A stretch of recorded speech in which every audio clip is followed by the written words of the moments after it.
Halo teman-teman, bantu channel ini untuk berkembang ya. Klik tombol subscribe dan jangan lupa untuk like and share video ini. Terima kasih dan selamat mendengarkan.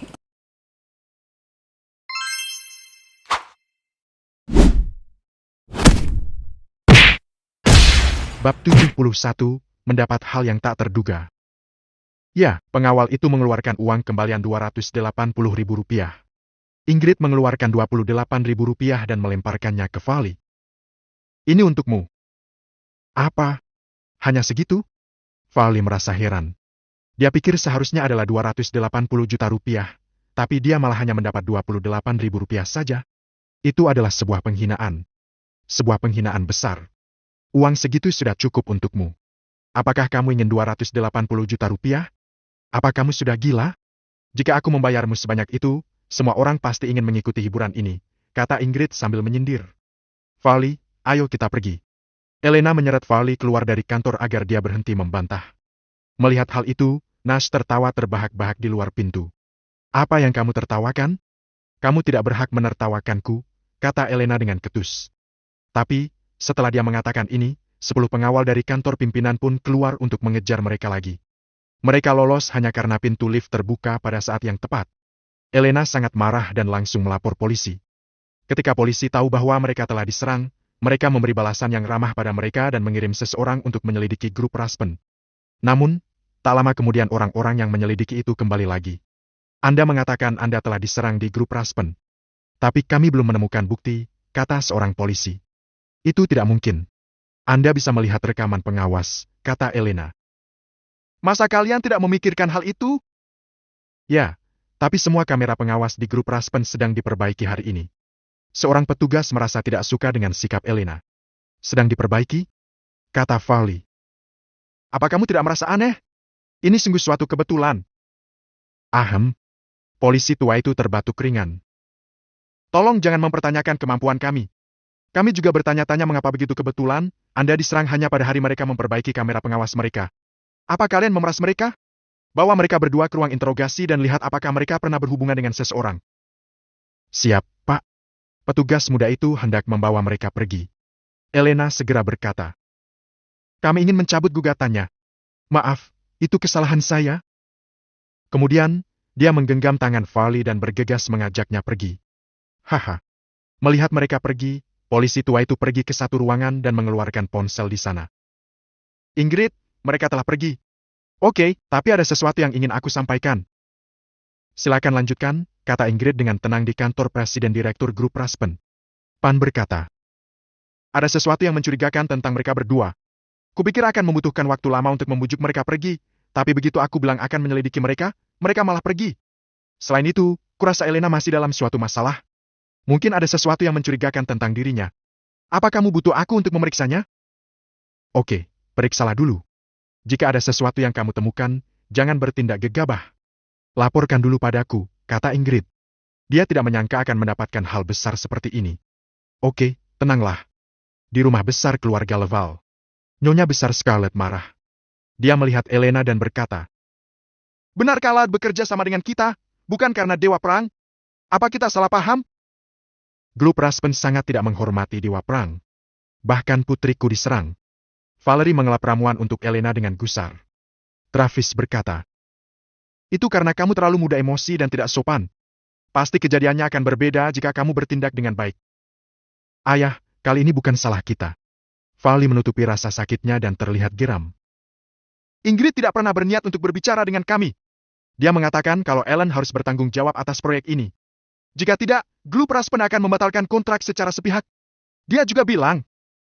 Apalagi? Nyonya besar Scarlett tampak marah. Ini bukan masalah kecil. Itu adalah kontrak bernilai triliunan rupiah. Itu bisa mempengaruhi masa depan keluarga Leval. Dia juga mengatakan kalau Elena tidak boleh menjadi pemegang saham. Jika tidak, mereka juga akan membatalkan kontraknya. Vali hanya diam saja. Baiklah, kata Nyonya besar Scarlett gemetaran. Dia tak pernah menyangka bahwa grup Raspen memiliki begitu banyak permintaan. Tapi apa yang bisa dia lakukan? Dia harus mengalah. Untuk saat ini, mari kita lakukan apa yang mereka inginkan. Pengalihan ekuitas belum ditandatangani. Aku akan segera mengirim surat internal ke grup dan membatalkan jabatan Elena sebagai pemegang saham. Elena, Untuk masa depan keluarga Leval, kamu harus menahannya sekarang. Nenek, Elena menahan sakit sambil mengelap obat. Jika nenek benar-benar mengubah posisiku, bagaimana orang-orang di grup akan memperlakukanku kelak? Pasti memalukan jika aku kehilangan posisiku hanya dalam waktu kurang dari sehari setelah pengumuman. Apa kamu masih tahu bagaimana merasa malu? Nyonya besar Scarlett sangat marah hingga berteriak. Apa sekarang kamu belum cukup memalukan? Ini semua salahmu sendiri. Jika bukan karena kamu mengatakan grup Raspen bekerja sama dengan keluarga Leval karena tuan muda, aku tidak akan memberimu promosi. Kerja sama dengan grup Raspen harus berhasil apapun caranya. Tenanglah. Ini bukan salah Elena. Jika Ellen mengatakannya dengan jelas, seharusnya itu tidak akan terjadi, kata Valerie. Tidak masalah Elena disingkirkan asalkan keluarga Leval bisa berkembang. Tapi, Dewa Perang ingin menikahi Elena. Jika Elena tidak punya jabatan apapun, dia tidak akan cocok dengan Dewa Perang. Padahal pernikahannya sudah kurang dari 1 bulan. Travis buru-buru berkata. Elena pasti punya posisi di perusahaan. Aku punya keputusan sendiri. Nyonya besar Scarlett tahu kalau nasib perkembangan keluarga Leval bergantung pada Elena. Ketika Elena menikah dengan Dewa Perang, tentu situasi itu akan bermanfaat bagi grup Raspen. Jadi, dia berkata, ketika masalah ini selesai, aku akan memberimu promosi perlahan-lahan. Kita tidak bisa melawan grup Raspen sekarang. Terima kasih, Nek. Mendengar hal itu, Elena mengucapkan terima kasih dengan cepat. Lalu dia berkata, Nenek, hanya tinggal 3 hari lagi sampai keluarga Rainy membayar kembali uangnya. Nyonya besar Scarlett berkata, mari kita berkumpul bersama, ditambah grup Raspen yang akan memberikan uang muka 140 miliar rupiah, tentu ini masalah yang kecil. Nenek, itu bukan masalah kecil. Uang itu berasal dari perusahaan. Jika digunakan untuk keperluan ini, proyek tidak akan bisa dilanjutkan ke depannya, kata Elena. Aku sarankan kita tetap pada rencana awal. Omong-omong, Ivan itu pecundang. Bagaimana bisa dia menjadi jodoh Ellen? Hanya Tuan Rainy yang sepadan dengan Ellen. Jika dia bisa menikah dengan Tuan Rainy, keluarga Leval pasti juga akan diuntungkan. Dan tentunya ini tidak mempengaruhi kontrak dengan grup Raspen. Benar, kan? Iya. Kurasa Elena benar. Seharusnya Ellen yang bertanggung jawab atas proyek ini. Dia juga salah satu orang terpenting dari perusahaan kita. Bagaimana bisa dia menikah dengan anak desa? Kata Travis. Hanya Tuan Rainy yang sepadan dengan Ellen. Travis telah membahasnya dengan keluarganya. Jika mereka tetap berpegang pada rencana awal dan melakukan sesuatu secara diam-diam, Ellen pasti hancur. Keluarga Leval akan benar-benar kembali ke tangan mereka lagi. Mereka memperhatikan Nyonya besar Scarlett dengan penuh semangat dan penuh harap, menunggunya mengatakan sesuatu. Bab 72, pikirkan saja apa yang kamu lakukan. Kalau begitu, mari kita tetap menggunakan rencana awal. Nyonya besar Scarlett berpikir sejenak dan memutuskan bahwa apa yang mereka katakan memang masuk akal. Ivan tidak cukup baik untuk cucunya. Dia juga tidak pantas menjadi anggota keluarga Leval. Jika Ellen menguasai banyak hal di masa depan dan mempertahankan pernikahan mereka, grup Habri tidak akan menjadi milik keluarga Leval lagi. Surat grup internal pun segera dikirim. Grup itu mengumumkan pemberian saham untuk Elena dan menunjuknya sebagai ketua eksekutif di pagi hari, tetapi mereka menariknya lagi di sore hari. Dan Ellen akan bertanggung jawab atas kerja sama dengan grup Raspen. Perubahan mendadak ini membuat banyak orang bingung, dan hanya beberapa tokoh penting saja yang tahu bahwa perubahan itu mungkin berhubungan dengan pertikaian antara Travis dan Hallie. Ellen, aku akan menghapusmu dari keluarga Leval. Di kamar, Elena melihat surat internal dengan cemberut dan menggerutu. Sementara itu, di komunitas Maple. Ketika Hallie sedang makan, ponselnya berdering. Dia membuka kotak surat grup internal. Ketika membaca surat itu, dia langsung berhenti makan. Kamu melihat apa sampai seserius itu? Tanya Mabel penasaran. Orang cantik mana lagi yang kamu tonton? Lagi-lagi, Ivan merasa heran. Apa yang terjadi? Apa aku orang yang seperti itu? Grup sudah memutuskan untuk tidak memberikan saham dan posisi ketua eksekutif kepada Elena, alih-alih Ellen akan bertanggung jawab atas semuanya di grup Raspen. Apa? Mabel dan Ellen terkejut bersamaan. Mabel meraih ponsel Hallie. Benarkah itu? Tentu saja, itu benar. Ini surat grup internal, kata Hallie. Presiden direktur yang langsung mengirimkannya sendiri. Ellen pun mengeluarkan ponselnya, membuka kotak surat, dan melihat surat internal. Dia sangat bersemangat hingga matanya memerah. Haha, baguslah. Ada apa dengan presiden direktur? Kata Mabel. Travis pasti malu karena ini. Elena diberhentikan dalam waktu kurang dari setengah hari. Haha. Mabel dengan bangga mengirimkan pesan internal ke grup keluarga mereka dan berkata, benar saja, posisi itu harus diambil oleh orang yang memang layak. Seseorang ingin mengambilnya. Tapi sayang, dia tidak memiliki kemampuan. Selamat, Mabel. Selamat ya, Ellen. Selamat ya, Ellen. Ketika melihat surat internal itu, seluruh keluarga segera memberi selamat dan mencoba menjilat mereka. Namun, hanya Travis dan keluarganya yang tidak berbicara. Ellen, selamat ya. Semuanya sudah ada dalam dugaannya, jadi Ivan tidak terkejut. Namun, itu terlalu mudah bagi mereka. Ellen, aku rasa sebaiknya kamu jangan mendatangi keluarga Laval. Dengan kemampuanmu untuk memulai bisnis baru, mungkin kamu dapat melangkah lebih jauh di masa depan.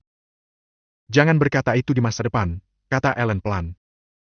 Ketika kakek pergi, aku berjanji padanya kalau aku akan melakukan yang terbaik untuk menghidupi keluarga Laval. Sudah tugasku memberikan nasihat pada mereka. Ya, Ivan. Dari seluruh keluarga, kakek Alinlah yang paling menyayanginya dan selalu memperlakukannya sebaik mungkin, kata Hallie. Ellen berjanji akan menjaga neneknya dengan baik. Orang harus tahu bagaimana membalas kebaikan. Jangan so akrab. Ivan, Ellen sekarang adalah orang terpenting di keluarga Laval. Tapi kamu masih pengangguran. Apa kamu tidak malu? Kata Mabel dengan jijik. Tidak mungkin membiarkan Ellen menghidupi kamu seumur hidup. Jangan khawatir, Bu. Aku akan mencari pekerjaan, kata Ivan. Jangan panggil aku ibu. Aku belum menerimamu. Cepat pergi saja dan cuci piring, kata Mabel dengan cemas. Dia sungguh konyol dan tidak berguna. Jika Elena menikahi putra dewa perang, kita akan sengsara. Sayangnya, bagaimana kamu bisa begitu bodoh menikahi pecundang seperti itu? Ivan tidak mengatakan apapun dan hanya membereskan piring. Dia menyelesaikan pekerjaan rumah dengan cepat. Ellen sudah mendapatkan posisinya kembali sepenuhnya, dan kepercayaan dirinya juga telah kembali. Setelah makan malam, dia mengendarai Mercedes-Benz yang dibeli oleh Ivan ke perusahaan untuk memenuhi tugasnya. Mabel dan Travis juga pergi bersamanya untuk pamer. Ivan pergi ke tempat Silas dan Vic untuk mengajari mereka beberapa seni bela diri sederhana. Tentu saja, seni bela diri ini hanya sederhana bagi Ivan. Tapi bagi Silas dan Vic, itu sangat sulit. Setelah kurang dari 2 atau 3 jam latihan, mereka berdua pingsan karena kelelahan. Latihan itu sungguh latihan yang melelahkan, terutama bagi Silas yang terluka sebelumnya, jadi dia terus berteriak selama latihan. Namun, ketika mereka melihat Ivan menemani mereka berlatih dan tingkat kesulitannya beberapa kali lebih sulit dari mereka bersikeras untuk tetap berlatih. Setelah berlatih, Ivan menelpon Ogeas dan memintanya untuk membuatkan SIM untuknya. Tidak lama kemudian seseorang pun memberinya SIM. Di saat yang sama, Ogeas juga meminta seseorang untuk mengajari Ivan mengemudi. Mengemudi itu tidak sulit. Yang sulit adalah mendapatkan SIM, tapi dia sudah mendapatkan SIM-nya. Dengan kemampuan Ivan, setelah menghabiskan waktu sore hari untuk belajar mengemudi, dia bahkan bisa mengemudi lebih baik daripada pengemudi lama yang mengajarinya. Menjelang pukul 5 sore, Ivan sudah cukup mahir untuk menyetir. Kemudian dia pulang dan mulai menyiapkan makan malam dan melakukan pekerjaan rumah lagi. Saat Ellen dan kedua orang tuanya kembali, waktu sudah menunjukkan pukul 6:30 malam. Ellen menutup pintu dan meneruskan kerja lemburnya untuk menyesuaikan beberapa rencana. Ivan duduk di sofa dan memikirkan masa depan. Saat itu, tiba-tiba pintu Hallie terbuka. Mabel mendatangi Ivan dengan membawa spray dan melemparkannya pada Ivan. Ambillah. Kita tidak perlu sebanyak ini. Jangan sampai masuk angin. Kalau kamu masuk angin, tidak ada yang bisa mengerjakan pekerjaan rumah. Sebelum Ivan sempat mengatakan sesuatu, Mabel langsung pergi. Ivan tersenyum. Mabel tidak sejahat itu, walaupun dia sering terdengar kejam. Sebenarnya, Mabel baik padanya. Karena tumbuh di pedesaan, Ivan telah mengalami banyak hal. Dia tahu satu hal dengan pasti. Jangan pedulikan apa yang orang lain katakan, tapi apa yang mereka lakukan. Beberapa orang berbicara dengan baik, tetapi mereka melakukan hal-hal yang mengerikan. Beberapa orang memiliki cara bicara yang buruk tapi hati yang baik. Ibu mertuanya jelas-jelas seperti ini. Namun, Ivan belum ingin tidur. Dia mendorong pintu dengan pelan dan pergi keluar untuk berlatih. Baginya, tugas paling mendesak adalah berlatih. 2 hari berikutnya, Ellen sangat sibuk. Dia bekerja dengan grup Raspen setiap hari. Grup Raspen juga membayar 140 miliar rupiah kepada grup Hybrid sesuai jadwal.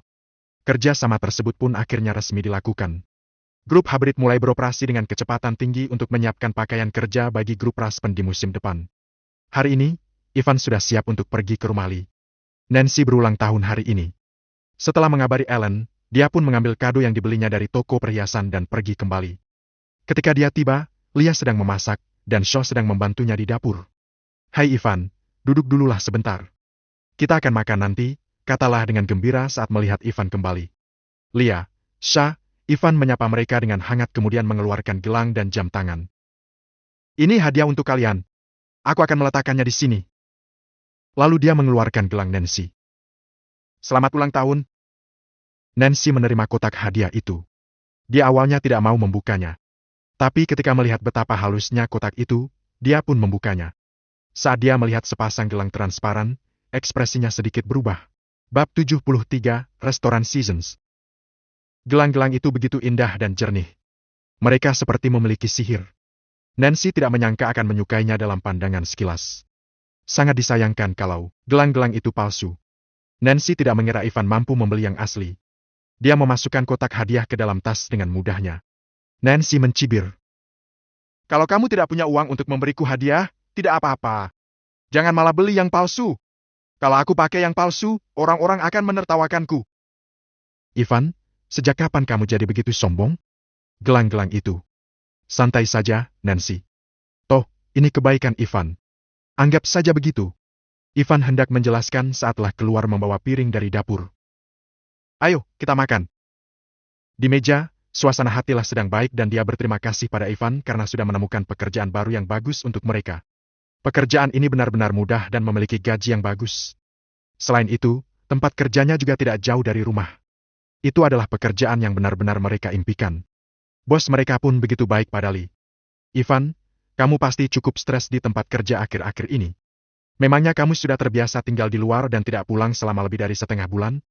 Bahkan Sho, yang dulu berprasangka buruk kepadanya, mulai peduli. Aku tidak terlalu sibuk kerja, Ivan tersenyum. Aku belum pulang akhir-akhir ini karena hadiah dari rumah sakit.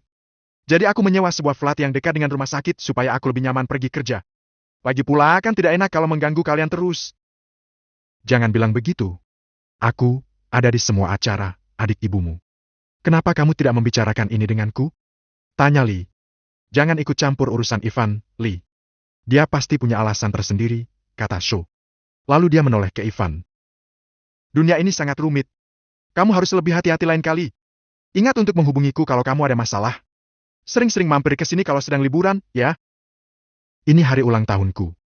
Kenapa kamu selalu membicarakan dia? Nancy semakin gelisah. Ivan dipecat dan sekarang menjual mobil di toko 4S, tapi dia tetap berpura-pura hidup enak. Itu membuatnya merasa sangat jijik. Haha, putri kita cemburu.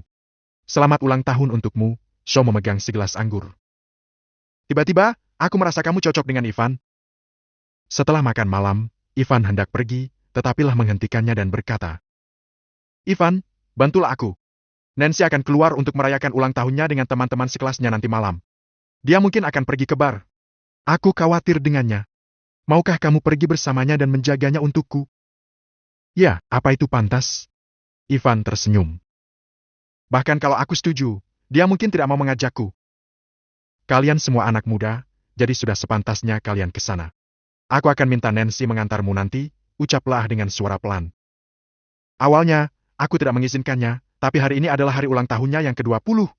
Aku harus memenuhi keinginannya, tapi aku khawatir dengannya. Aku mengerti, Ivan tersenyum. Nancy tidak terlalu menyukai Ivan. Karena Ivan ingin ikut pergi bersamanya, dia menentang dengan tegas. Bagaimanapun juga, dia setuju untuk mengajaknya dengan enggan. Ketika mereka keluar pukul 7 malam, dia tidak senang.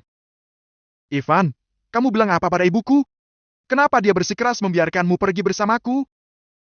Tanpa menunggu Ivan menjawab, dia berkata lagi. Semua orang yang datang hari ini adalah temanku dan juga teman sekelasku. Saat kamu di sana, jangan bicara tanpa seizinku. Mengerti? Ivan tersenyum getir. Kalaulah tidak mengajaknya, dia benar-benar tidak mau pergi. Namun, bibinya sudah mempercayainya dengan masalah sekecil itu, jadi dia harus membantunya. Ivan hanya bisa mengangguk. Percaya saja kalau aku tidak akan membuatmu malu. Di gerbang komunitas, sebuah Mercedes merah sudah berhenti di sana. Jauh di sana, Ivan melihat Hamlen berdiri di depan mobil, memegang seikat mawar merah terang. Saat melihat Ivan, dia jelas agak kesal, tapi dia tetap tersenyum dan menyapanya. Hei, kita ketemu lagi. Halo, Ivan tersenyum dan mengangguk. Nancy, ini untukmu, Hamlen memberikan mawar itu kepada Nancy. Selamat ulang tahun. Terima kasih, Nancy menerima bunga dengan senyum tersentuh di wajahnya. Nancy, masuklah ke mobil, Hamlen tersenyum sambil membuka pintu penumpang, dan mempersilakannya masuk ke dalam mobil. Ivan membuka pintu dan duduk di kursi belakang. Sepanjang jalan, Nancy dan Hamlen mengobrol dan benar-benar mengabaikan Ivan. Ivan tidak peduli dan duduk sambil berlatih diam-diam di kursi belakang. Tubuh manusia memiliki 409 titik akupuntur. Kalau dia ingin menerobos kultivasi tubuh dan memasuki periode penangkapan energi, dia harus lebih dulu membuka 409 titik akupuntur dan melatih tubuh secara ekstrem. Setelah periode pelatihan ini, Ivan sudah membuka sebagian besar titik akupuntur. Paling lama dalam 20 hari, dia bisa membuka seluruh meridian dan titik akupuntur tubuhnya. Saat itu tiba, dia akan cukup kuat untuk mengungkap identitasnya. Itu hari menjelang pernikahannya dengan Ellen. Mercedes-Benz bolak-balik melewati pusat kota. 20 menit kemudian, mereka sampai di restoran Seasons, sebuah restoran pribadi. Meskipun restoran Seasons bukan hotel, restoran ini lebih mewah dan berkelas atas daripada hotel. Ivan pernah dengar kalau restoran Seasons tidak pernah menerima jamuan makan besar dan hanya menerima paling banyak 20 tamu dalam sehari. Kalau ingin makan di sini, kamu harus membuat reservasi lebih dulu, dan biaya minimumnya adalah 28 juta rupiah. Itu sangat mahal. Saat memasuki restoran Seasons, mereka menuju ke sebuah taman kecil berbatu karang dengan ikan mas yang berenang di dalamnya. Di kedua sisi jalan ada tanaman-tanaman hijau dan bunga-bunga yang harum. Selamat datang di restoran Seasons. Selamat datang di restoran Seasons. Begitu mereka masuk, deretan pelayan cantik membungkuk untuk menyambut mereka, dengan gerakan rapi dan seragam, yang membuat para tamu merasa bermartabat. Hamlen, bukannya aku bilang untuk cari hotel biasa saja? Meskipun Nancy juga baru pertama kali ke restoran Seasons, dia sudah tahu restoran ini. Dia tidak mampu membayar makanan di sini. Hamlen sepertinya tahu yang dipikirkan Nancy. Dia berkata sambil tersenyum. Hotel biasa tidak cukup baik untukmu. Nancy, jangan khawatir. Aku yang bayar perjamuan ulang tahun malam ini. Dengan kebingungan, Nancy masuk bersama Hamlen. Meskipun dia ingin pergi, sudah terlambat baginya karena dia melihat sekelompok siswa dan teman-temannya sudah menunggu mereka di ruang pribadi. Di ruangan itu, ada meja bundar yang cukup besar untuk menampung 15 orang. Di sekeliling meja sudah ada 8 orang. Ada 3 pria dan 5 wanita, semuanya masih muda, berusia sekitar 19 atau 20 tahun. Hamlen, Nancy. Saat mereka baru saja masuk, seorang wanita berlari kecil ke arah Nancy dan menggandengnya dengan akrab. Ivan kenal dia. Dia adalah teman baik dan sahabat Nancy, namanya Evat. Saat masih tinggal di rumah Nancy, Ivan sering melihat Evat main ke rumahnya. Evat juga melihat Ivan. Meskipun dia sedikit terkejut, dia langsung mengabaikannya. Dia berkata dengan tersenyum. Nancy, aku cemburu karena Hamlen mengadakan jamuan ulang tahun untukmu malam ini. Apa kamu tahu kalau pemilik restoran pribadi ini adalah pamannya? Di waktu-waktu biasa, cuma orang kaya yang bisa datang ke sini. Kita bisa datang ke sini karena Hamlen. Bab 74, Pembatasan Jumlah. Pidato Evat penuh dengan sanjungan. Haha. Nancy terkekeh dan sedikit tersipu. Hamlen melihat yang lainnya di ruangan itu dan berkata. Mereka. Nancy, ini teman-temanku. Aku mengundang mereka untuk merayakan ulang tahunmu, jelas Hamlen. Nancy bertanya. Di mana teman-temanku? Hari ini ulang tahunnya yang ke-20. Dia mengundang banyak teman untuk merayakan ulang tahunnya. Dia minta tolong pada Evat untuk mengundang mereka dan mengaturnya, tapi Nancy belum melihat satu pun dari mereka. Aku tidak mengundang mereka, kata Evat. Kamu mau mengundang terlalu banyak orang. Restoran Seasons cuma bisa menampung paling banyak 20 orang. Mereka benar-benar tidak bisa datang ke sini bersama-sama. Selain itu, mereka tidak akrab dengan Hamlen, jadi mereka tidak pantas datang ke sini. Nancy sedikit mengernyit dan menatap Evat dengan agak kecewa. Hari ini adalah hari ulang tahunnya, tapi semua yang hadir adalah teman Hamlen. Apa-apaan itu? Hamlen. Dia hendak mengatakan sesuatu, tetapi Hamlen tersenyum. Restoran Seasons hanya bisa menampung orang-orang ini. Ayo, kita makan dulu. Kita bisa mengundang teman-temanmu untuk bermain di tempat lain setelah makan malam, oke? Teman-teman, ini Nancy. Aku sudah cerita tentang dia sebelumnya. Aku sedang mengejarnya. Hamlen berkata begitu pada orang-orang di ruangan itu. Setelah Hamlen mengatakan ini, beberapa orang di ruangan itu menjawab dengan penuh semangat. Halo, namaku Fallon. Aku sudah dengar kamu dari Hamlen. Kamu sangat cantik dan luar biasa, seperti yang dia katakan. Aku Mark. Aku sekolah di luar negeri. Hamlen bilang ulang tahunmu sebentar lagi, jadi aku langsung naik pesawat pribadiku untuk ke sini. Haha, namaku George. Keluargaku menjalankan bisnis batu giok. Dibandingkan dengan Hamlen, aku tidak punya banyak uang. Hanya sekitar 1,4 triliun rupiah. Selain Mark dan George, tersisa 1 pria dan 3 wanita bernama Ken, Fanny, Eddie, dan Cassie. Fallon Fanny, dan Eddie kelihatannya adalah teman wanita George, Mark, dan Ken. Mereka duduk di samping pria-pria itu dan kelihatan sangat akrab. Ivan hanya melihat Cassie lagi. Ketika Cassie memperkenalkan dirinya, dia berbeda dari yang lain. Perkenalan dirinya sederhana, tapi penuh percaya diri. Lagi pula, dia sangat cantik. Kalau dihitung dari 1 sampai 10, dia berada di nilai 9. Tubuh dan penampilannya pun tidak lebih buruk dari Ellen dan Ingrid. Mata dan gerakannya membuatnya kelihatan seperti bangsawan. Setelah mereka memperkenalkan diri, Yvette menyuruh Nancy duduk. Sulit untuk menolak kebaikan seperti itu, jadi dia harus mengendalikan kemarahannya. Hamlin duduk di sebelahnya. Meski ruangan itu bisa menampung 15 orang, hanya ada 10 kursi. Ketika mereka duduk, kursinya cukup. Hanya kursi Ivan yang kelebihan. Ya, ada juga pelayan yang berdiri di dekatnya. Hamlin juga tidak meminta pelayan menambahkan kursi atau peralatan makan. Selama beberapa saat, itu sangat canggung. Kalau bukan karena perubahan sifat Ivan, Hamlin pasti sudah melarikan diri dengan marah. Dia adalah, George menatap Ivan dengan tersenyum. Dia sepupuku, namanya Ivan. Meskipun Nancy tidak menyukainya, dia tidak tahan melihat Ivan diabaikan. Nancy berdiri dan berkata, Ivan, duduklah di sini. Aku akan mengambil kursi lain. Hamlin berkata, hari ini ulang tahunmu. Kamu harus duduk di sini. Dia melambai kepada pelayan. Tolong tambahkan kursi lagi. Maaf, Tuan, pelayan itu sedikit membungkuk dengan senyum profesional. Restoran Seasons hanya menerima 20 tamu dan sekarang sudah penuh. Menurut aturan, kami tidak bisa menambahkan kursi lagi untuk Anda. Hamlin sudah menduganya. Dia tidak mengatakan sebelumnya karena memang sengaja ingin membuat Ivan malu. Apalagi kalau benar-benar tidak ada tempat. Kalaupun ada, dia tidak akan membiarkan pelayan menambah kursi. Karena sikap Ivan membuatnya kesal di toko 4S tempo hari. Apalagi, dia punya rencana sendiri hari ini. Bagaimana dia bisa membiarkan Ivan membuatnya kesal lagi? Nikmati saja. Aku akan menunggu di sini. Ivan tersenyum tidak peduli. Dia datang ke sini untuk melindungi Nancy, tidak peduli apakah dia bisa makan atau tidak. Selain itu, dia tidak ingin makan malam dengan orang-orang ini. Mereka sangat sombong. Dia tidak ingin menghubungi mereka. Kamu bilang apa? Hamlin mengernyit. Kami makan, tapi kamu awasi dari samping. Apa maksudmu? Ivan, suatu anugerah kamu bisa datang ke restoran Seasons. Cepat pergi. Apa kamu benar-benar ingin tetap di sini untuk makan? Yvette sangat tidak sabar. Kamu dengar kalau pelayan tidak bisa menambahkan kursi, kan? Bagaimana kami bisa makan kalau kamu mengawasi kami? Ya, kamu bercanda, ya? Aku tidak mau makan di tempat yang sama dengan seseorang yang memakai pakaian murahan. Ternyata, Fallon, Kent, dan lainnya sudah tahu identitas Ivan. Dia adalah tukang numpang di rumah Nancy. Dia tidak punya latar belakang atau status. Jadi, kenapa mereka harus makan bersamanya? Kalau kamu tidak bilang, aku tidak sadar kalau harga pakaiannya tidak sampai 700.000 rupiah. Hahaha, George tertawa mengejek. Dia seperti sedang melihat monyet. Adikmu bisa datang ke sini karena dia teman sekelas Hamlin. Hamlin menyukai dia. Sana pergi! Tempat ini tidak cocok untukmu. Ayolah, George. Aku punya ide. Mark melambaikan tangannya dan melanjutkan.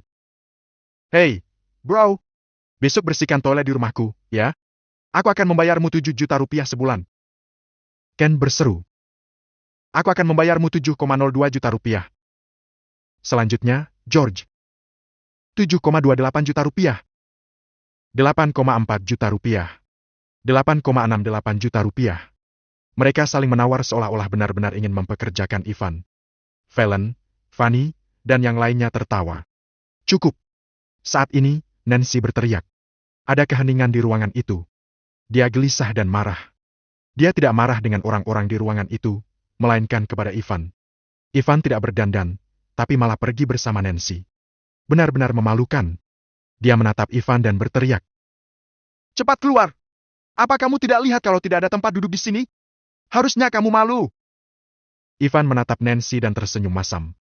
Tidak apa-apa kalau orang lain mempermalukannya, tetapi Nancy mengatakan dia adalah haid. Dia sangat ingin berbalik dan pergi. Namun, dia ingat kalau bibinya sudah sangat baik kepadanya dan ibunya. Lagi pula, ibu Nancy sudah memintanya untuk menjaga Nancy, jadi Ivan mencoba untuk tahan. Oke, teman-teman. Aku tidak akan mengganggu kalian. Aku akan menunggu kalian di luar. Bab 75, hadiah berharga. Tanpa berbalik, Ivan keluar dan duduk di kursi di ambang pintu. Dia mengeluarkan sebatang rokok dan menyulutnya. Nancy, kakakmu bermuka tebal, Evat menatapnya dengan jijik.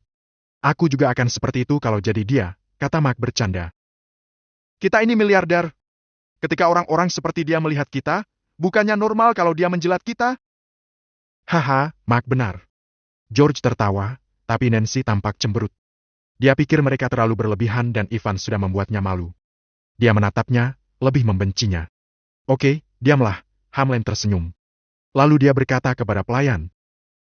Semua orang sudah ada di sini. Tolong sajikan hidangan dan tutup pintunya saat kamu pergi. Baik, Tuan. Pelayan bergegas keluar, perlahan menutup pintu ruangan itu, dan memandang Ivan dengan tatapan menghina. Sesaat kemudian, suara saling menyanjung dan bersulang terdengar dari ruangan itu. Ivan menggunakan penglihatan batinnya. Dia bisa melihat ikan, daging, sarang burung, sirip hiu, dan makanan laut di atas meja dengan jelas. Makanan itu sangat mewah. Orang-orang menggunakan berbagai macam alasan untuk terus bersulang untuk Nancy. Wajahnya merah bersinar karena minuman itu. Minumnya sudah lewat 3 ronda. Orang-orang itu kelihatan sangat bersemangat. Mereka mengeluarkan hadiah ulang tahun dan memberikannya kepada Nancy. Hadiahnya ada yang berupa lipstik, bedak wangi, jam tangan hingga anting-anting. Semuanya mahal. Casey mengeluarkan sebuah kotak dan ada sebuah batu giok transparan tergeletak di dalamnya. Dia tersenyum. Aku baru saja lulus di luar negeri dan tidak punya waktu untuk bersiap. Aku cuma punya liontin ini untukmu. Liontin itu membuat semua orang terkejut. George berkata, Casey, kamu sangat rendah hati. Keluargaku menjalankan bisnis batu giok. Meskipun aku tidak tahu giok, aku tahu kalau harganya paling tidak 84 juta rupiah. Kalau kamu menjualnya dengan harga pasar, harganya 140 juta rupiah. Kamu sangat murah hati karena memberinya hadiah yang mahal. Keren. Kent, George, dan Mark terkejut. Bahkan Hamlin cukup terkejut. Dia tidak menyangka Casey akan memberi hadiah yang begitu berharga pada Nancy. Ketiga teman wanita itu lebih cemburu, dan mereka diam-diam berencana untuk mengajak di ulang tahun berikutnya. Kamu tidak tahu itu, kan? Sekilas aku tahu asal-usulnya, ujar George bangga. Kalau aku benar, itu terbuat dari bahan sisa 2 pasang gelang di toko perhiasan The Only Vow yang ada di distrik baru berkembang. 2 pasang gelang itu masing-masing harganya 2,8 miliar rupiah, dan bahkan bahan sisa itu berharga dengan kualitas terbaik. Benar, Casey mengangguk kecil. George benar. Dia terkekeh. Namun, 2 hari yang lalu, 2 pasang gelang itu sudah diberikan pada orang penting dengan izin Valwi, pimpinan The Only Vow. Seseorang yang penting? Siapa? Tanya Kent penasaran. Apakah Tuan Muda? Hamlin menebak dengan hati-hati. Dia telah mendengar sesuatu tentang The Only Vow. Ya, Casey mengangguk. Itu dia. Benarkah? Kamu begitu murah hati. Sayangnya, Hamlin sedikit menghela napas. Sayang sekali aku tidak mengenalnya. Ayahku bilang kalau aku bisa berteman dengannya, aku akan dihadiahi villa di dekat laut. Haha. Di luar, Ivan sedang merokok dan mencibir. Asap putih keluar dari mulut dan hidungnya, membuatnya sangat kedinginan. Kalau Hamlin tahu Ivan adalah tuan muda, bagaimana perasaannya? Dasar orang-orang sombong. Ivan mengangguk kecil. Saat itu, tiba-tiba ponselnya bergetar. Naga hitam mengirim pesan di grup 4 pelindung Dharma. Tuan muda, saya kembali ke kota Sisbei. Anda ada di mana? Saya akan menemui Anda. Kamu kembali ke kota Sisbei? Jawab Ivan. Kenapa tiba-tiba begini? Haha. Tuan muda, kami berempat sudah lama ingin bertemu dengan Anda. Mereka bertiga sedang dalam misi. Setelah saya selesai, tentu saja, saya akan langsung mengunjungi Anda. Bukan hanya saya yang kembali kali ini, tapi juga 3.000 pasukan elit saya ditempatkan di daerah pegunungan kota Sisbei. Mereka juga ingin bertemu dengan Anda. Baiklah. Tapi aku tidak punya waktu sekarang. Ivan mengirim alamatnya kepada naga hitam. Sepupuku sedang merayakan ulang tahunnya. Aku di sini bersamanya dan baru bisa menemuimu nanti. Baik, Tuan Muda.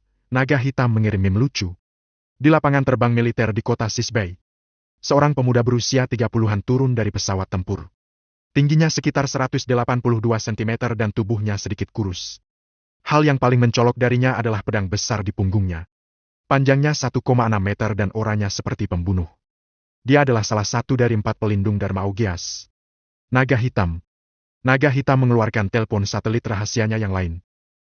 Semuanya segera menuju ke restoran Seasons di distrik baru berkembang untuk mengunjungi Tuan Muda. Ingat, jangan ganggu orang-orang. Tunggu di luar dengan tenang.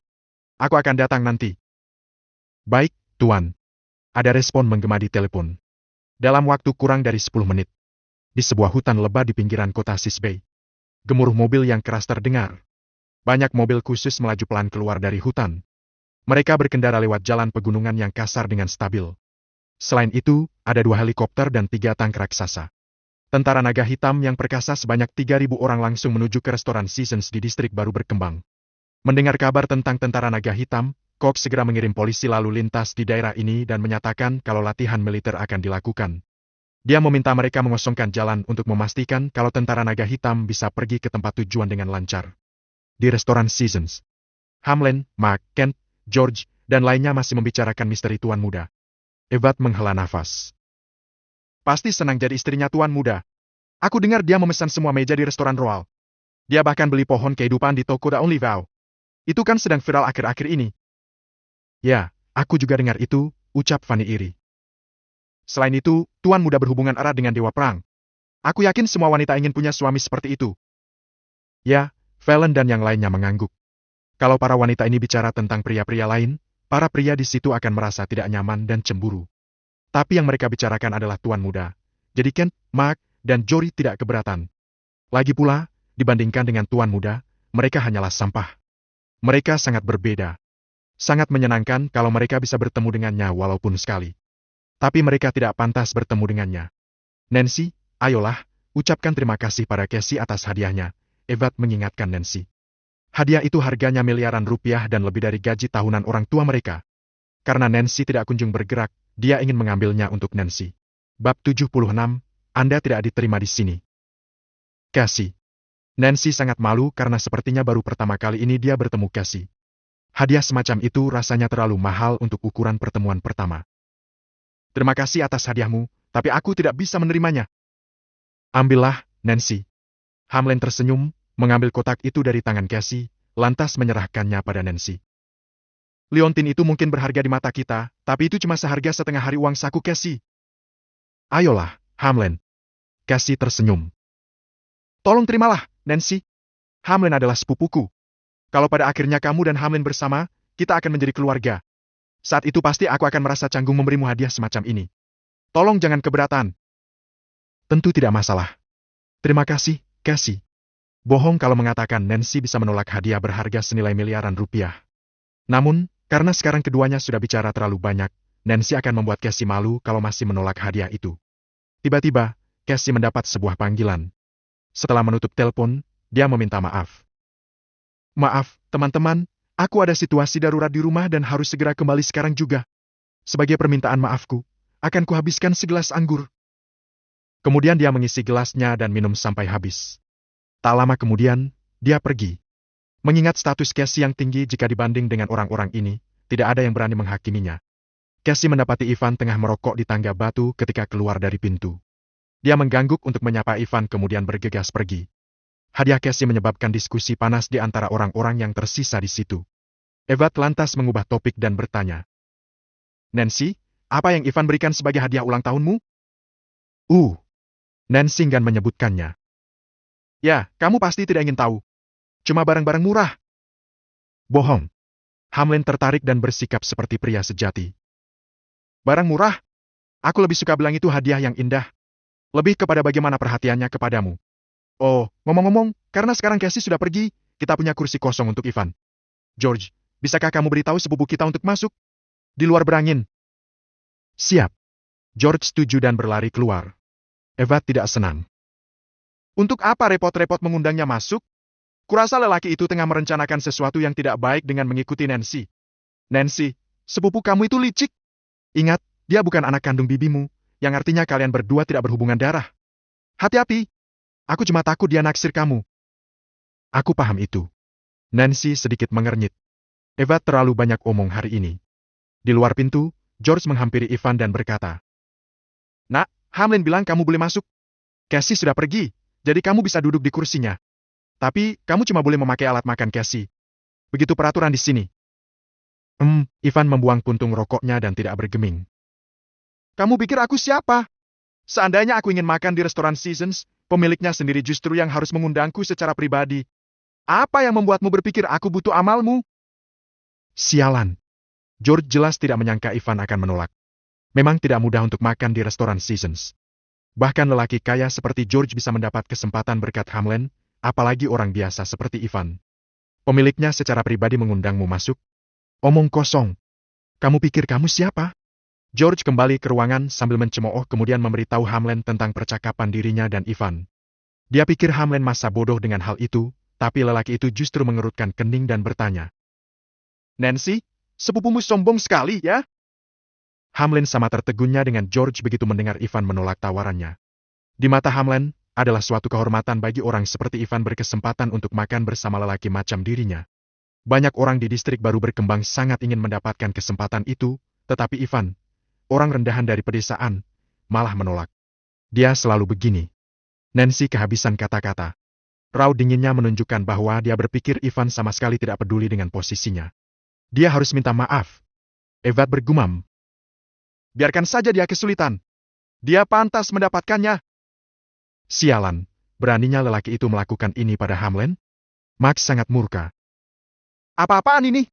Aku sudah tidak tahan lagi. Hamlen mencibir. Dia sudah membenci Ivan dari pertama kali melihat pria itu. Sekarang karena Hamlen sudah mabuk, dia jadi lebih kesal. Kalau George gagal, maka kita harus melakukannya bersama. Akan kulihat seberapa kompeten Ivan untuk membuat pamanku selalu siap sedia saat dibutuhkan. Paman Hamlen, Connell adalah salah satu orang yang paling penting di kalangan kelas atas. Bahkan Hamlen dan ayahnya saja tidak bisa menemui Connell di waktu-waktu biasa. Siapa memangnya Ivan itu bisa berbicara begitu? Mereka semua keluar dengan semerbak anggur yang menyengat. Ivan Reed, kamu sudah bosan hidup ya berani menolak undangan Hamlen? Mark meraung tepat ketika dia keluar. Kamu pikir kamu siapa? Dasar bodoh! Kamu tidak tahu ya kalau kamu tidak akan pernah punya kesempatan untuk menginjakan kakimu di sini kalau bukan karena kamu sepupu Nona Jacobs. Benar. Apa kamu bangga dengan wajah tampanmu? Fanny menatap Ivan jijik dan mencibir. Sekarang ini, apa yang bisa kamu dapat dengan wajah tampanmu itu? Ya, banyak hal. Kamu tahu, aku bisa tidur dengan pria atau wanita manapun kalau aku mau, ucap Ivan santai. Tapi makhluk jelek dan orang dengan selera buruk tentu tidak bisa. Kamu. Fanny menggertakkan giginya. Ketika Ivan menyebut makhluk jelek, lelaki itu menatap Mark yang berdiri di samping Fanny. Mark memang yang paling jelek di antara mereka. Kalau boleh jujur, dia bahkan lebih jelek dari kebanyakan orang biasa. Omong kosong. Mark sangat murka. Siapa yang kamu bicarakan? Ivan menjawab. Tentunya orang-orang yang jelek. Ivan. Nancy mengerutkan kening dengan mata merah. Hamlen tadi mengundangmu demi aku. Lebih baik kamu pergi kalau cuma terus cari gara-gara di sini. Nancy tidak pernah menyukai Ivan, jadi dia sontak kehilangan kesabarannya saat mendengar Ivan mengejek orang lain. Dia kesal, berpikir Ivan adalah makhluk yang bisa begitu rendah dengan mempermalukannya. Kenapa aku harus pergi? Ivan tidak bergeming. Kamu mau bilang orang-orang tidak boleh berada di restoran Seasons? Sebagai lelaki yang selalu menjaga kata-katanya, Ivan akan memenuhi janjinya pada Lee. Selain itu, dia tahu Hamlen dan teman-temannya tetap akan mempersulit urusannya meski dia berkompromi. Kata Hamlen santai. Memalukan sekali perkataanmu. Sayangnya, restoran Seasons bukanlah tempat bagi sembarang orang. Kalau bukan karena Nancy, kamu pasti sudah diusir dari sini. Mengerti?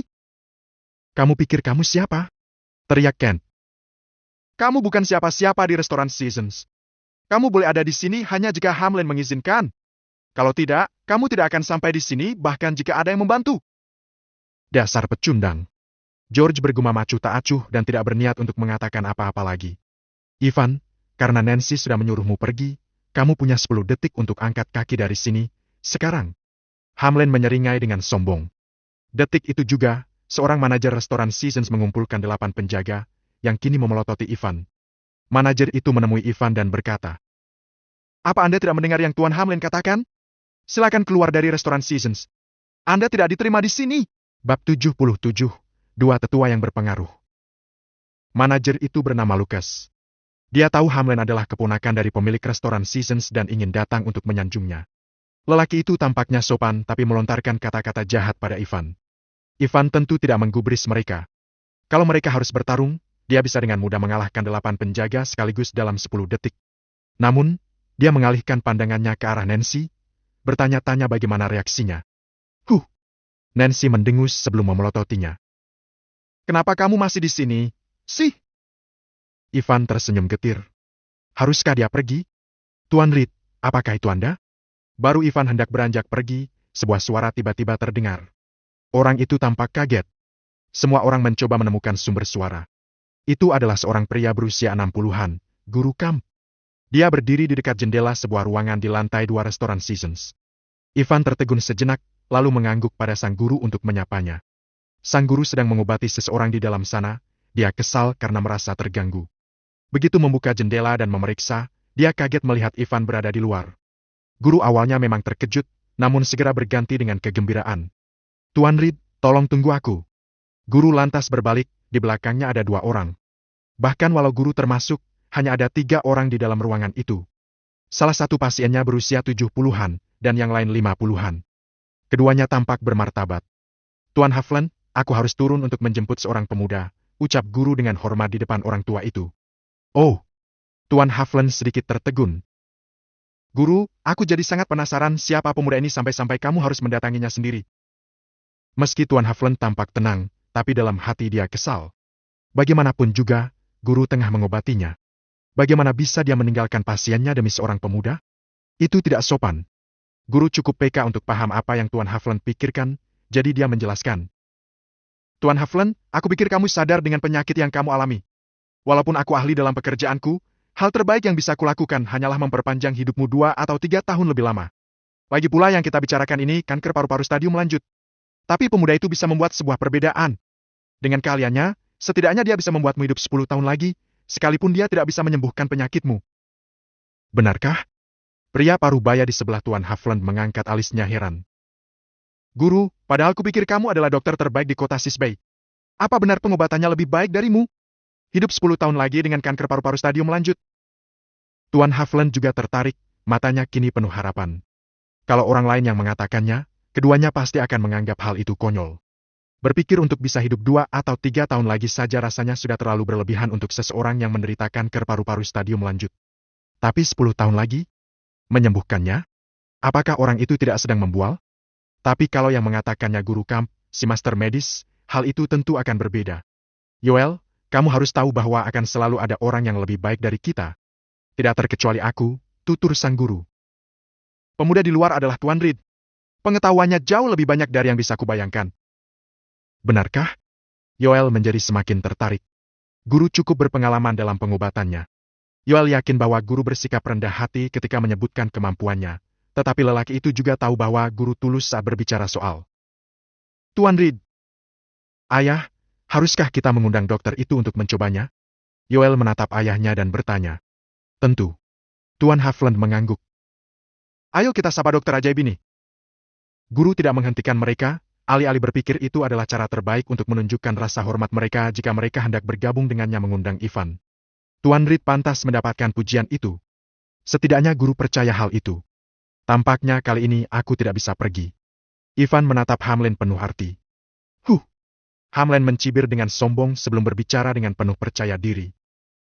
Ivan, bodoh kalau kamu berpikir seorang tua itu bisa membuatmu tetap di sini. Restoran Seasons hanya menerima 2 meja perharinya, dan jumlah alat makan mereka disiapkan setiap pesanan selesai dibuat. Setelah itu, mereka hanya mau menerima sedikit orang saja, tidak lebih dari itu.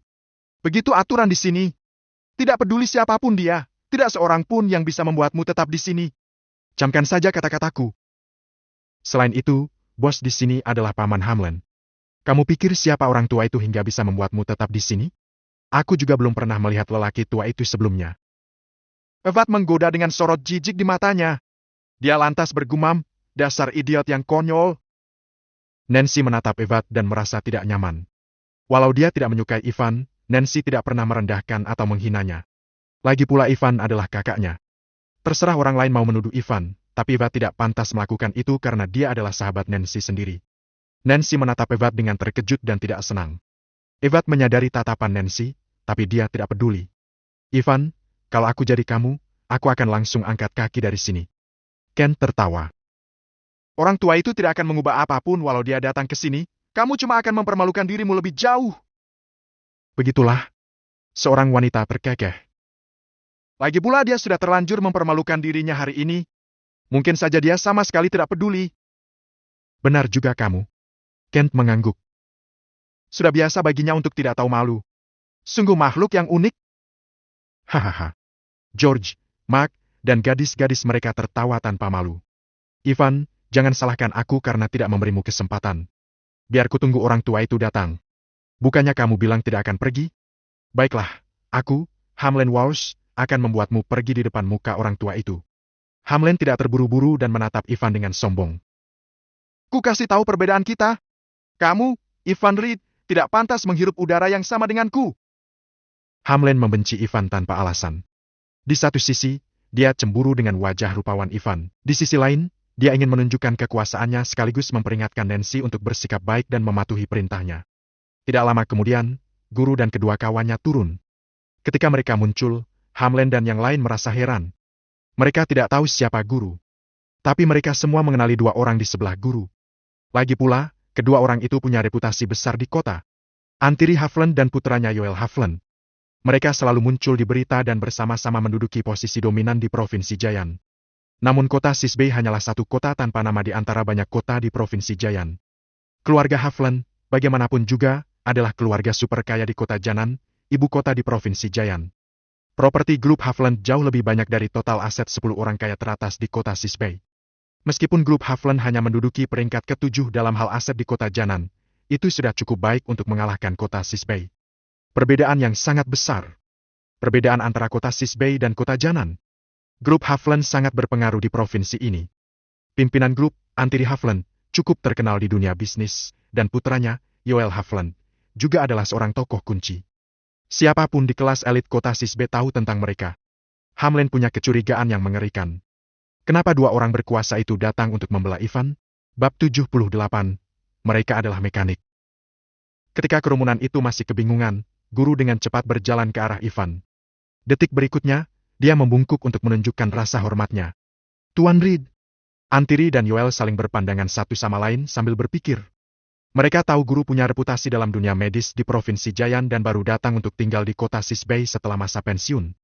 Hanya sedikit orang yang semahir dia, jadi jarang bagi guru untuk sangat menghargai siapapun. Bahkan Antiri dan Yoel tidak pantas diperlakukan seperti itu di mata guru. Tapi sekarang, guru malah memberi hormat pada seorang pemuda yang umurnya di bawah 20. Baik Antiri dan Yoel tidak bisa mempercayai apa yang dilihat mereka. Saat itu juga, mau tak mau mereka berpikir jika pemuda itu berbakat seperti yang diklaim guru. Dia mungkin punya latar belakang yang rumit yang bahkan tidak bisa diceritakan guru. Dibandingkan dengan mereka, Hamlen dan teman-temannya merasa kebingungan. Etika sopan santun seperti itu tidak pernah dilihat oleh generasi setingkat mereka.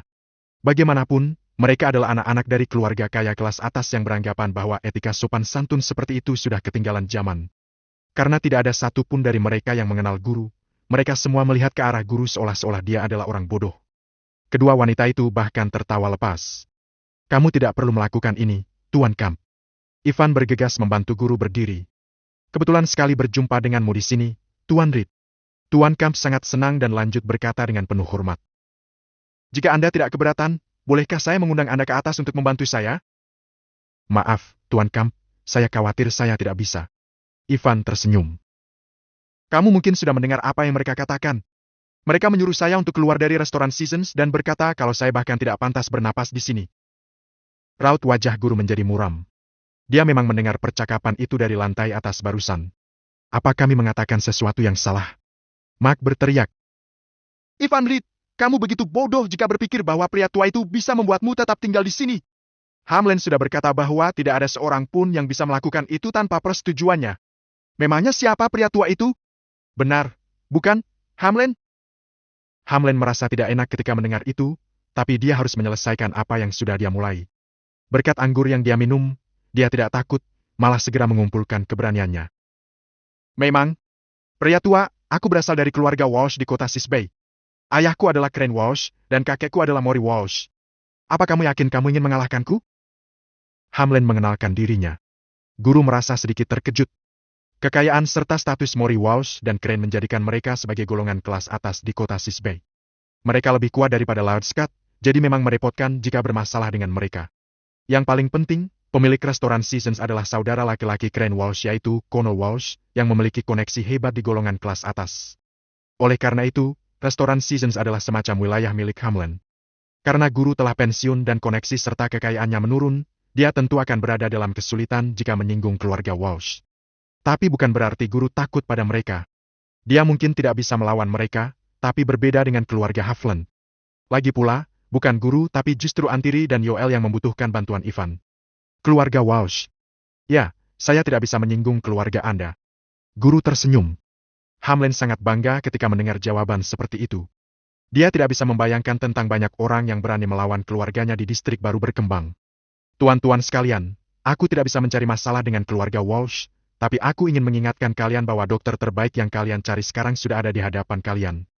Keberadaannya di tempat ini semua bergantung kepada kalian. Asal Anda tahu, Tuan Havland, Anda akan menyesal jika sampai kehilangan Tuan Reed. Guru tidak menghabiskan waktunya untuk berbicara pada Hamlin, pandangannya malah tertuju ke arah Antiri dan Yoel. Dokter yang sangat hebat. Nancy dan Eva tidak mengerti. Bagi mereka, Ivan masih magang di rumah sakit. Sejak kapan dia menjadi dokter? Apakah orang tua itu gila? Hamlin, maukah kamu membantuku? Ucap Yoel saat ini. Fisiknya yang gemuk membuatnya tampak ramah saat berbicara. Dia melanjutkan. Aku sudah bertemu kakekmu beberapa kali sebelumnya, dan kamu bisa menganggap bahwa kita sudah mengenal satu sama lain. Kumohon jangan mempermalukan Tuan Reed demi aku. Sekarang karena guru telah menjelaskannya, Yoel tidak bisa tinggal diam. Meskipun Ivan terlihat muda, Yoel tahu dari pengamatannya bahwa Ivan cukup tenang meskipun dia menjadi topik pembahasan. Kepercayaan diri dan temperamennya melampaui orang biasa. Yoel tidak bisa berhenti memikirkan bahwa Ivan memiliki trik yang sesungguhnya. Dia dan ayahnya pasti akan menyesal jika mereka melepaskannya. Membantumu? Maaf, kamu siapa? Hamlin sedang mabuk, jadi dia menyanggah tanpa pikir panjang, berusaha menjaga kesan tentang dirinya yang kuat di depan teman-temannya. Keluarga Havland? Sungguh mengesankan. Kekuatan dan statusmu tidak ada artinya di sini. Jika kamu berani menghadapiku di restoran Seasons, aku akan menginjak-injak wajahmu. Wajah Antiri dan Yoel menjadi muram ketika mendengar ini. Berani-beraninya orang di kota Sisbe menghina mereka seperti itu. Tak perlu dikatakan, Hamlin hanyalah seorang pemuda yang berusia 20-an. Saat Yoel mulai kehilangan kesabarannya, Antiri menyela dengan suara pelan. Nak, kamu bisa menganggap kekayaan dan status kami tidak berarti apa-apa, tapi ada pelajaran yang bisa dipelajari hari ini. Kalaupun keluargaku, keluarga Havland, tidak mengesankan di matamu, kamu tidak dalam posisi untuk menghakimi dan menghina. Begitu suaranya berhenti, langkah kaki tergesa-gesa terdengar dari lantai 2. 30 pengawal mengenakan pakaian hitam segera berkumpul dan mengepung Hamlin dan teman-temannya. Mereka tak akan segan bertindak begitu Antiri memberi perintah. Dibandingkan dengan mereka, 8 penjaga dengan manajer itu terlihat begitu lemah. Menyadari keadaan di luar kendali, Lucas dengan tergesa-gesa mengirim pesan singkat darurat untuk Connell. Di hadapan 30 orang, Hamlin dan teman-temannya akhirnya panik. Hamlin pun menyesali apa yang sudah dia katakan, tapi itu sudah terlambat. Oleh karena itu, dia menanggung rasa takut yang dia rasakan dan pura-pura tegar. Kamu berada di tempatku. Pikirlah dengan hati-hati sebelum kamu menyentuhku. Jangan salah paham, Tuan Hamlin, ucap Antiri dengan tidak tergesa-gesa. Kami tidak bermaksud menyakitimu tapi mengundang Tuan Reed untuk tinggal. Biarkan aku bertanya lagi. Kamu mau membantuku atau tidak? Penyakit Antiri telah membuat tubuh dan kekuatannya melemah, tetapi dia masih terdengar mendominasi dan berkuasa ketika dia berbicara berkat pengalamannya. Begitu dia selesai, semua pengawal itu mengeluarkan kunci pas berbahan baja dari belakang.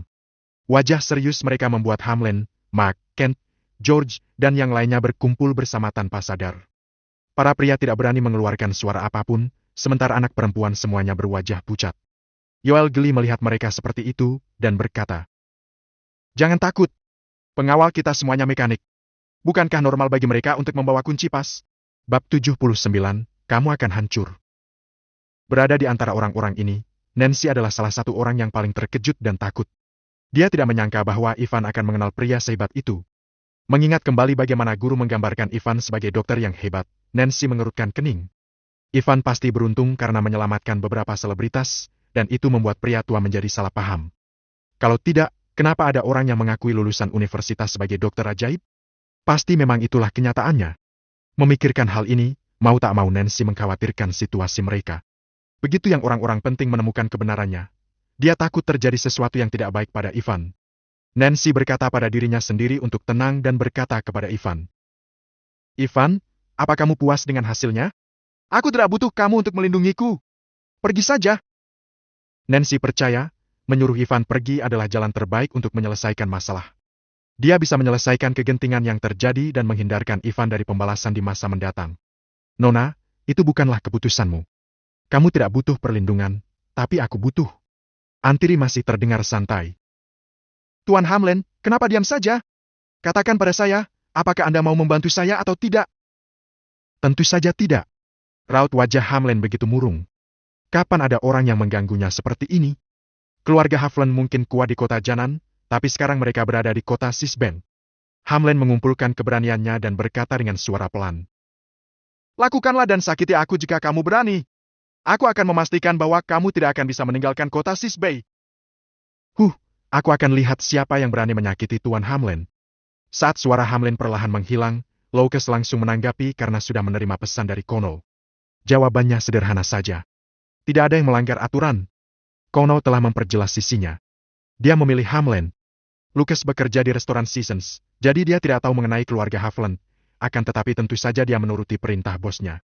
Dia mencibir dan berbicara dengan anak buahnya lewat interkom. Teman-teman, datanglah ke halaman depan. Kalian semua! Tidak sampai 10 detik, ada sekelompok orang muncul dari segala arah restoran Seasons.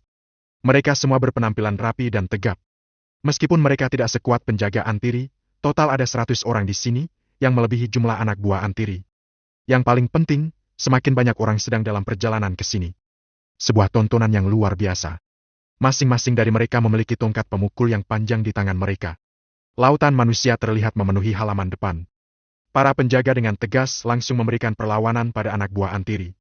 Anak buah Antiri dikalahkan dan dijatuhkan ke tanah oleh para penjaga dalam pertarungan 1 lawan 3 sampai 4 orang itu.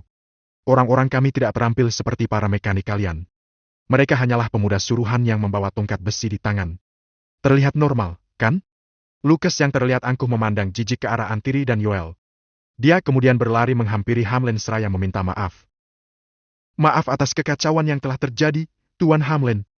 Saya sibuk mengumpulkan orang-orang kita di tempat ini. Teman-teman Hamlen sangat gembira saat mereka melihat peristiwa itu. Wah, hebat. Hamlen, kamu luar biasa. Aku bangga padamu, Hamlen. Nancy, kamu begitu beruntung menjadi kekasihnya Hamlen. Aku sangat cemburu padamu. Evat tersanjung. Namun, Antiri dan Yoel tampak murung. Hamlen benar tentang mereka. Mereka mungkin saja kuat di kota Janan, tetapi kota Sisbe berada di luar kuasa mereka sekalipun mereka berada dalam bahaya. Guru mengerutkan alisnya dalam-dalam. Ivan juga terkejut menyaksikan berlangsungnya seluruh peristiwa itu. Antiri dan Yoel merasa gugup, tetapi Hamlen telah mendapatkan kembali kepercayaan diri dan keangkuhannya. Dia bahkan tampak lebih sombong. Bagaimana sekarang? Bukankah kalian kuat? Apa kalian tidak bangga dengan 30 pengawal kalian itu? Lakukanlah lagi dan ancam aku. Aku beritahu kamu. Aku tidak membantumu hari ini. Keluarga Havlen itu omong kosong bagiku. Hamlen berkata sambil menghampiri Antiri dan Yoel. Sebelum dia menyelesaikan perkataannya, dia sudah berhadap-hadapan dengan Antiri dengan tekanan. Antiri Havlen, kamu telah menjadi makhluk tua yang sekarat di umur 70-an. Kenapa kamu mencari masalah denganku? Hah? Kamu, Yoel dikelilingi oleh 5 penjaga keamanan tepat setelah dia angkat bicara. Restoran Seasons memiliki peraturannya sendiri.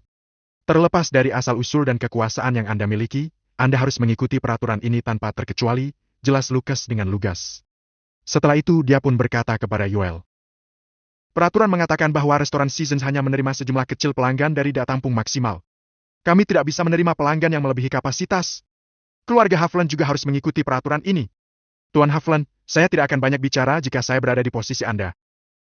Anda juga berada di tempat keluarga Walsh.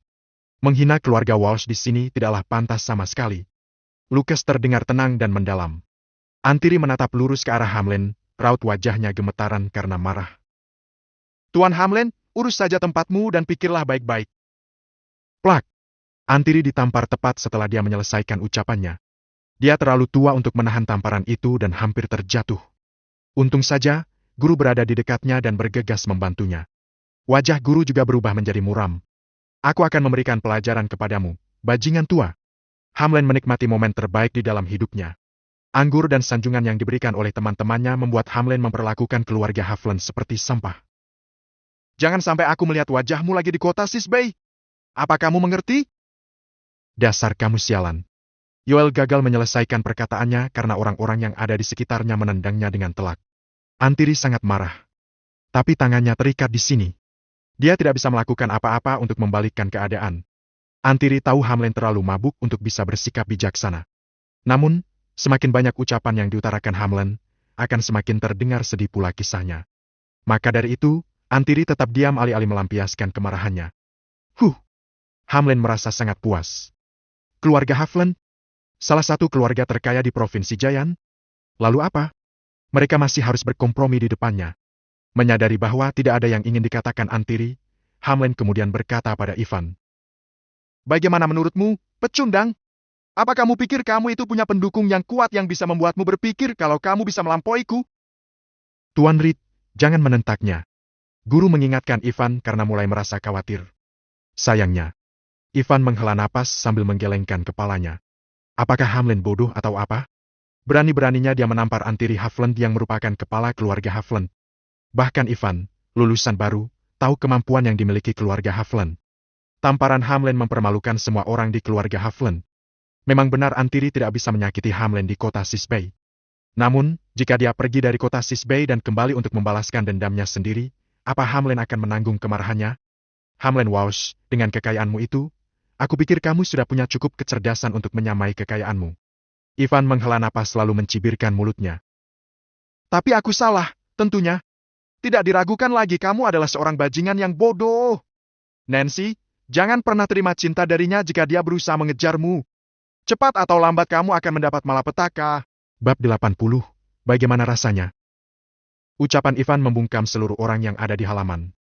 Mereka semua kaget. Apa-apaan? Ada apa dengan Ivan? Berani-beraninya dia memaki Hamlen karena alasan itu? Apakah dia bingung dengan situasinya?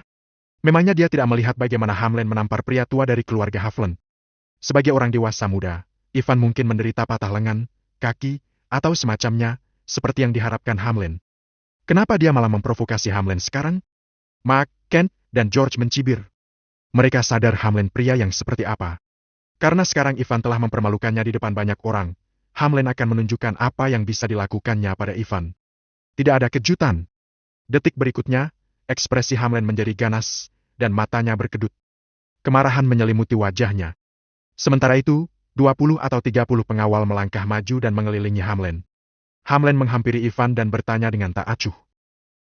Maaf, maukah kamu mengatakannya lagi? Aku tidak mendengarmu barusan. Ivan, jangan katakan apapun. Kali ini Nancy bergegas menghampiri Ivan. Meskipun dia tidak menyukai Ivan, dia juga tidak ingin pria itu berada dalam masalah. Dia tidak tahu apa yang akan dilakukan Hamlen selanjutnya, jadi dia mencoba membujuk Hamlen. Hamlen, maafkan aku. Ivan tidak tahu apa yang dia katakan. Tolong jangan marah padanya. Kemudian, Nancy menatap Ivan dengan cemas. Kenapa masih berdiri di situ? Sana minta maaflah pada Hamlen. Sekarang! Nancy ketakutan dengan semua yang telah terjadi hari ini, jadi dia takut pada Hamlen dan tampak panik sekarang. Hamlen menatap Ivan dengan dingin sambil berkata, Aku hanya bisa menerima permintaan maafmu jika kamu berlutut di kakiku. Apa kamu tidak mendengarnya? Tuan Hamlen memberimu kesempatan untuk mendapatkan pengampunannya kembali. Apakah kamu tidak mau berlutut? Ucap Lucas dengan santai. Lakukan itu. Desak Nancy. Evat, Mark, dan Kent menikmati pertunjukan itu. Aku akan melakukannya. Guru maju dan berkata, Tolong jangan paksa Tuan Reed untuk melakukannya. Setelah berbicara, guru hendak berlutut. Namun, Ivan segera menghentikannya. Tuan Kamp, memangnya siapa si brengsek bodoh yang membuat Anda berlutut ini? Ivan menatap Hamlen dan berkata dengan tenang dan dingin. Kamu tidak mendengarku, ya? Makanya dengarkan aku baik-baik. Ivan langsung menghampiri Hamlen dan berteriak. Kubilang kamu, Hamlen Walsh, adalah bajingan bodoh. Hamlen, apa kamu mendengarku kali ini? Senyum di bibir Ivan mengembang. Seluruh tempat itu hening. Tidak ada yang berani bicara. Pada saat itu, tidak ada dari mereka yang punya keberanian untuk bersuara. Hal terakhir yang mereka sudah duga adalah Ivan menghina Hamlen dengan sangat berani. Selain itu, dia juga berteriak di telinga Hamlen. Saat Ivan memaki Hamlen untuk pertama kalinya, orang-orang hanya menganggap dia terlalu polos untuk menyadari keadaannya. Namun, kali ini, dia dikelilingi 20 atau 30 orang yang bermaksud mengancam hidupnya. Berani-beraninya dia menentang Hamlen. Bahkan Antiri dan Yoel mengagumi Ivan karena keberaniannya. Meskipun mereka jauh lebih berkuasa dan kaya daripada Hamlen, mereka berkompromi untuk saat ini. Mungkin mereka memiliki latar belakang yang kuat. Namun, Mereka harus menanggungnya untuk sementara agar mereka bisa membalas dendam pada diri mereka sendiri dengan lebih baik di masa depan. Bahkan Antiri, kepala keluarga Havland, menyuruh dirinya untuk memaklumi hal ini. Apa yang Ivan lakukan? Kenapa dia menentang Hamlen secara langsung?